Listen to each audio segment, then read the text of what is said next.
I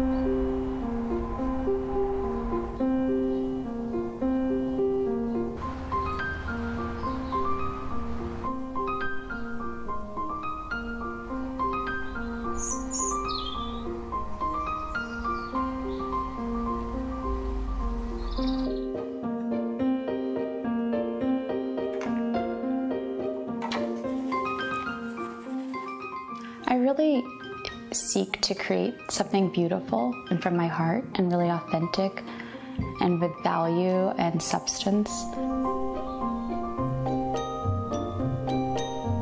I'm especially interested in what the innate skills of a land are, what the people have been doing for generations and what's been passed down to them, and then working with that and giving it my own twist and something more. It doesn't have to be modern, but modern in the sense that, you know, we would use it today.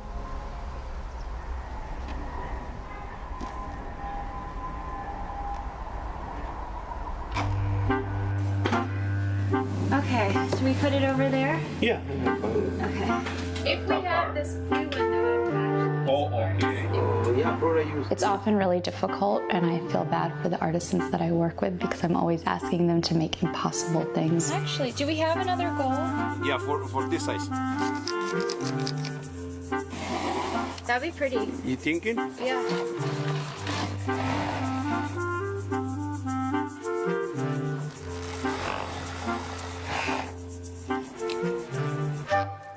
I can make it look beautiful, but let's make it functional and strong and durable, and then we'll work backwards.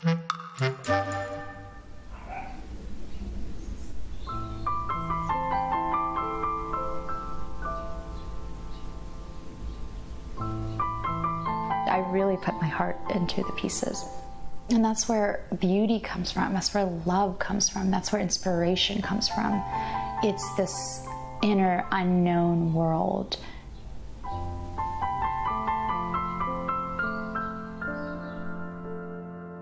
I was an actress to begin, and I got mercury poisoning. I was on a trip to Bali, and I was looking for something to do in the interim while I was healing from the mercury poisoning and could act again.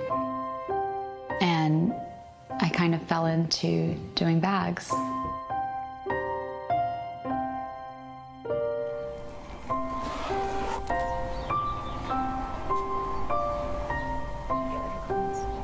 I would be walking down the street and somebody say, "Wow, where'd you get your bag?" And I say, "Oh, I sell them," and I would just sell them, kind of like a gypsy, like right then and there.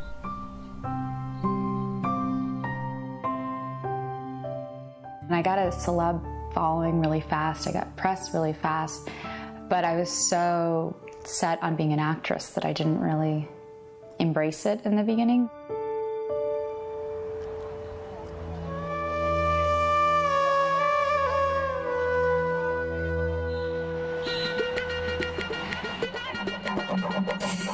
I always wanted to go to India. Since I was a little girl, I would beg my mom, "When can we go? When can we go?" And so finally, 3 days after I turned 7, we went for the first time. And it was absolutely magical for me. I met Mera, who I was named after. And it was there that I actually really started designing, in a sense. Mera gave my mom and I a gift and said, "Why don't you go to the bazaar, to the marketplace, and pick out some fabrics as a gift for me and make some dresses."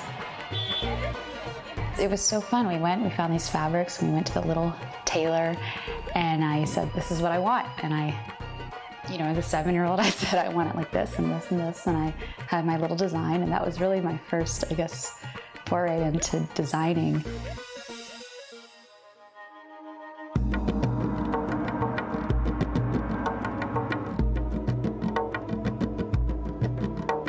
My mom was painted, drew, she was an artist her whole life.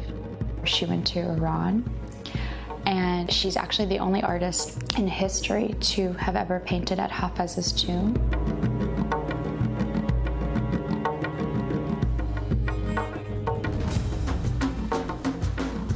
Every day she would go there and start painting, and the guards said, "I'm sorry, you can't paint here, you have to go." And such a little rebel, she just every day would come back and set up shop and just paint. And soon the guards fell in love with her because she's quite charming, even though she's a bit of a little firecracker. And they fell in love with her work, and they started guarding her, and crowds would start to collect around her.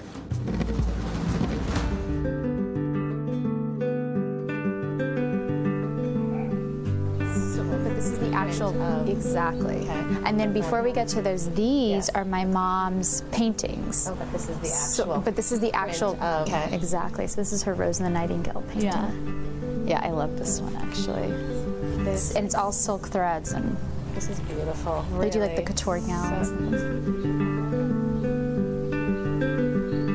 I have several different collections. The latest one is actually named after my mom, so that's the Laurie collection, which is right now Rose and the Nightingale in all different shapes and sizes, and again with the hand carvings with Meher Baba's words on them. Then there's limited edition. I've only done 1 or 2, all different paintings inspired by my mother's poppies painting and her peacocks painting. Yeah, that's how it is with all of them. She loved the idea that her art was going to be used in my bags. But she's a perfectionist, just like me. We're both perfectionists, and so it was stressful to get it right.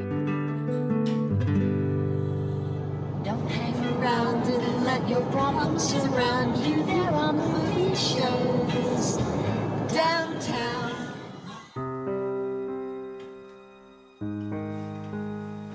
My mom passed away on December 17th of 2015. I was taking care of her for the past 3 years of her life. Her cancer had spread and went into the bones, and I closed the store right before that. And I am really grateful that I did that. It was very hard to do that, but not having this store allowed me to be fully present with her. That was a really incredible experience, incredibly painful at times and scary, but then also really rewarding and beautiful, and filled me with so much love. And I'm eternally grateful for that. She was my best friend. She was my soulmate, like my other half. We were, really similar in a lot of ways, and we had a lot of fun together. We were like little partners in crime, and we saw the world, especially creatively. We really had a very similar sight in terms of colors. We actually would sometimes even get in fights. We created my store together. I did the walls and the outside the store, this bright magenta, and the floor is this sea green color. And once we put our paintings on the walls, it was like we were just amazed that it was the exact colors in the paintings.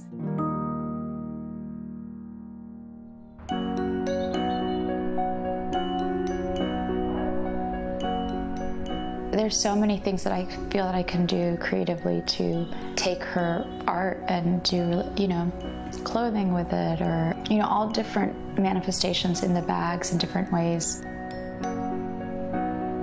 Blumera is kind of going in, it is a luxury, but it's also something exotic and the unknown and magical.